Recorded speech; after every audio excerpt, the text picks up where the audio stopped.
going around, so it's gonna have to be a part 2. So as with this, so just look for part 2.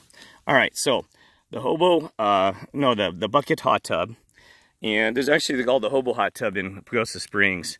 It's called the Hobo hot tub because it's free, and the other people spend like $200, $100 a night, not a night, to go use these. They've made it commercialized, God's gift, as usual. And the part of the up the stream there, they have this resort that they use for selling like $100 or something to use their hot tub. And it's the same thing, it's the same water. They have different temperatures. They control the temperatures. You have 80 degrees, 90, 100, and I think the top of it out is about 105 or something. I can't remember. But the Hobo hot tub, you can move around if you want cooler or hotter.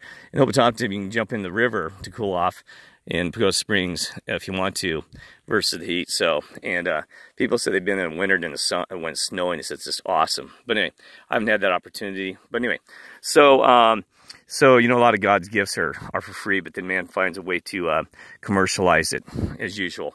Like even I heard that there was one spring water in several parts of the country where who was it? A very famous you know, water bottler, you know, I can't remember, Dannon or one of them, that wanted to buy one of the people used it for 100 years, the Native Americans, the water there, and tap it off and make it all private.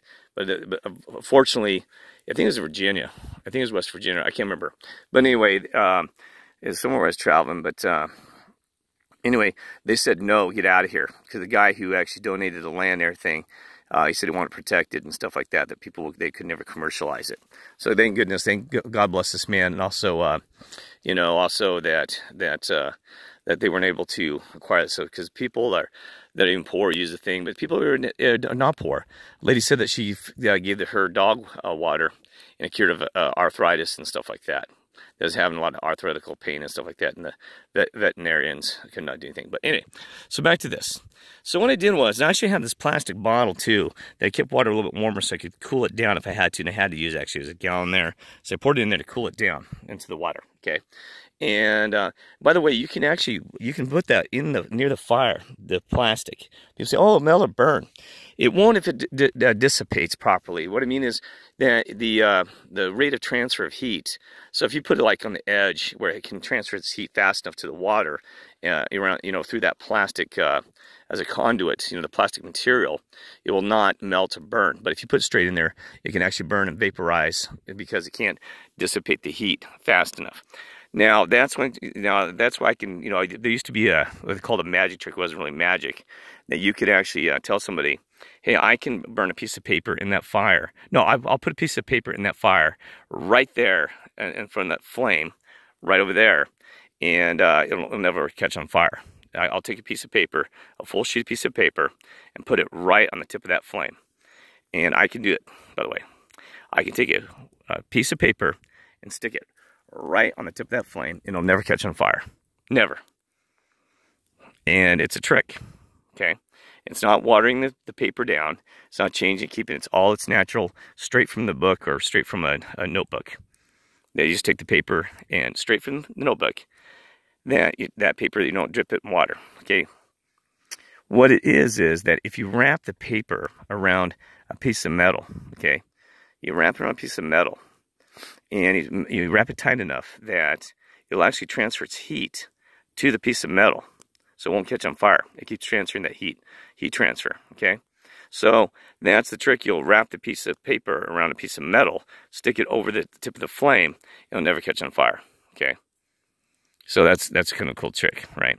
A couple other things I want to talk to you about, learned through just thinking about things, and it's kind of cool. Hey, that looks like a puppy dog right there. I know everybody's like Kirkson dogs. Well, God, dog. See, look at that. It's got 2 eyes and a little nose hanging out there.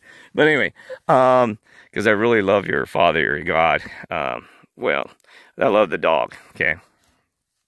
The God didn't spell reverse. But anyway, here's the deal. Where was that with this? Oh, it's really interesting that the creator, your father, or your dad, or whatever you want to call him, actually created a world where you have to actually have some kind of warmth to actually have a flavor. Because earlier I made this great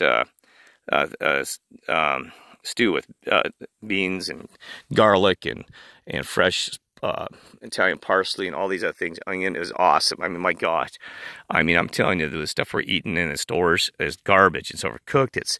This was like eating, I cook it just enough where it's like nuts. If you've ever had it, not overcooked and just where it's just soft, the beans, it is the best. Are you kidding me? They overcook the stuff. I mean, you're kidding me. It's not necessary. Yeah, I mean, it's just night and day. I mean, no wonder we eat like garbage. This has such great flavor that you would probably pick it over a hamburger. I'm not kidding you, or something else that we consider fast food is good. But anyway, that's the problem. Everything's fast food is processed. Processing the people, processing to the system, to the beast system, satanic system. Everybody's being processed. It's kind of like on the Pink Floyd, where you see the folks coming through. It's not funny. The kids, they're being processed into the beast system. You see them? They're lining into like a train or something, if I remember. They're becoming a brick in the wall, brick of the system. Okay. But anyway, so I'm going to go on about this. So about the food transfer. Now think about ice cream is very cold. So you have to have warm to really have, people don't like to eat a cold meal because it doesn't have very good flavor. It's bland. And then your tongue was designed to have a little bit of warmth in that transfer of sensation, part of energy, you know, stuff like this. Now, ice cream is actually good flavor, right? But they have to add a ton of sugar. You have to add a ton of sugar to ice cream to get flavored, right? Even like anything that's colder, you have to add a lot of sugar. I'm trying to think if there's anything that you don't have to add much that has flavor that's cold. I can't really think of anything. If you do, put it in a comment, say, yeah, well, correct, that's true. But see, things cold. So you can actually use that analogy to people and their souls and their situation. That if they're very cold, we have got to warm them up slowly sometimes. And we got to give them a lot of love and a lot of flavor. We got to flavorize them, right? And there's the issue, because they are so cold that we got to wake them up and get them warm, okay? Now, so you do that because if you do it too fast, somebody that's even in hypothermia, if you give them heat too quickly, they will die. They will die. I'm not kidding you. So you got to, when somebody's in hypothermia, you got to slowly bring them back to life. So some of these people, they're so down dark that they can't see the light, they can't see the Father, they can't see the Lord, they can't see the way, that we slowly wake them up, slowly. Now, I use analogy too sometimes where you got to point their feet and show them out of the dark, because another sister told me this. Put the light at their feet and show them where the door is. The doorway to heaven, the doorway to the Lord, and stuff like that. Because they can't see in the dark. Because if you put it right in their eyes, like this, you know, look at this. You can't see anything. You know, all you can see flames behind it. There's a fire behind there. This person ain't telling me the truth. They're satanic. Look at this. They got a moon. I think they got a moon here, and there's a fire behind it. I don't believe in that person. And, you know, I'm not going to wake up. But if we show them the shoe, slowly, where's my shoes? See the shoes? We say, look, there's the flame. That's the wrong way. That's not the right way. We got to walk around this. See, look, that way. That way's to the sun rising. So that's the true way. Okay, so anyway, about flavor, it's interesting that in the chemistry that's the way it works. Is in the Father gave us a really good mixture of even flavor, like salty.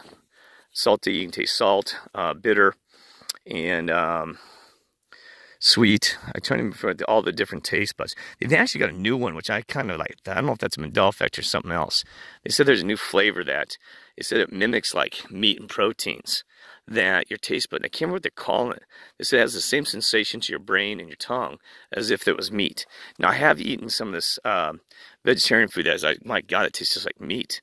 And I wonder if that's part of the new world, the new earth, because you got to understand the Mandela effect. Some of it is about that the Father and the Lord are both trying to tell you what this new earth is going to be about. Now, some of it is lies, right? It's typical lies, and they're not true, but it's trying to describe. We're seeing new animals. So many species will be with us on this new beginning, and some really cool animals, right? And so we're going to see a lot of new animals and new flavors, maybe even more than we can imagine. And that might be that there'll be more options for people like me because I don't like to eat meat. I completely eliminated meat. I only eat cheese or vegetables and stuff like that. I do it for health reasons and also because I am very sensitive to animals. But if you eat meat, I'm not judging it. I do not like to eat meat, especially like pork. Oh my gosh! Now that I've, because I think it is true that it's the Father never seen pork. Anything that had, the word was anything that. What was with its feet? Anyway, you guys can help me out with scripture. Anything that with its feet and its things, paws, right? Or even something that uses its paws to eat other animals of flesh, that typically he didn't want you to eat that. So what would be something like that? That'd be a wolf, that'd be a dog, that would be many things that eat meat. Now that's the thing, is in the lion. So there's, I'm going to talk about the Mandela effect. The lion shall lay with the lamb, okay? So the lion shall dwell with the wolf. That, you know, part of that is that that we have to be, you know, the hearts of those that are wolfy or wolves will change to being more kinder, and that we'll be able to, they'll be able to get along with us, the ones that were completely rotten. Hopefully, that's what I believe. We still have to see what happens with that, but also that. Now, I'm not sure. It is possible that lions, back to this, that they might be able to eat grass, that some of the body changes we're seeing in people through the Mandela effect are part of this new earth or something. I think, but I don't know. But so the thing is, on the lion, though, I think that it is possible, maybe the lion somehow, the father changes the way the lion eats, okay? But we'll have to see, because I don't know that, and we have so much to do before we worry about that. We have so much to worry about. It's like putting, but it's a carrot for us. It's something, a dream that's going to come true, you know, so that's what it's good to know, but we got so much business to do before we get there, right? So anyway, so that's enough. So I covered a bunch of different topics. Sometimes people say, God, you just jump from one to the next, because I have so much information to throw out there. I'm learning so much, okay? What else? Oh, this one's kind of interesting. It was about, cactus. Last one, I'm sorry. When I was in the desert, oh my gosh, I got lost. I'll have to do a video too on that one when I don't have more important ones to push. But when I was in the desert, in the bottom of these mountains here, my gosh, cactus, man. I mean, I was getting poked in the eye and the feet and everything, like my legs. And they call it jumping cactus, jumps out at you. It doesn't jump out at you. You know, they claim it jumps at you. Somehow you brushed it. But anyway, or it rolled into you, okay?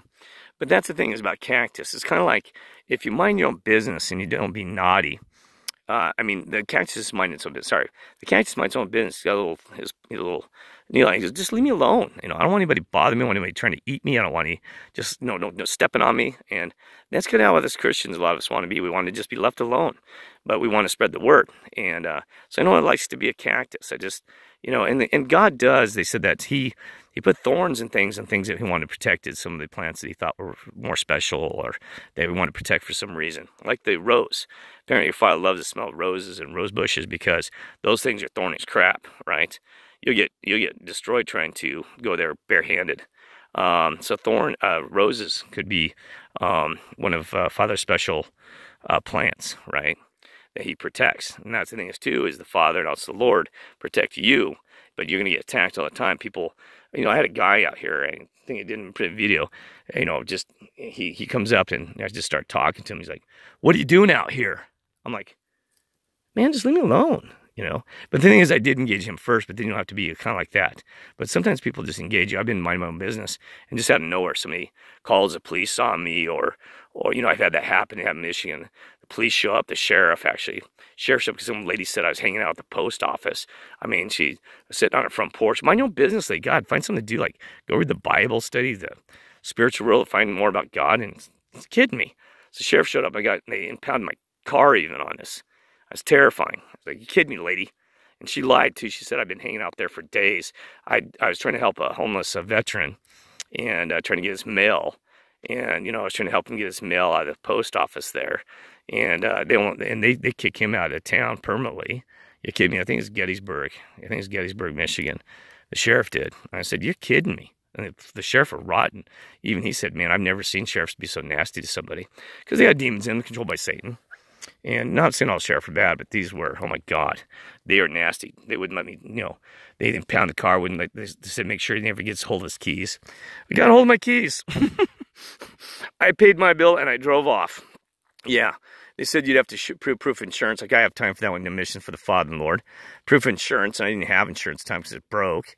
Number one. Number two, you know, it's like, even if I try to get insurance, trying to get it from Colorado to Michigan, God, it'd be like 2 weeks. What I'm supposed to do, stay homeless out there in the woods, and my buddy just got ejected and had like, they gave him like 3 days to get out of town.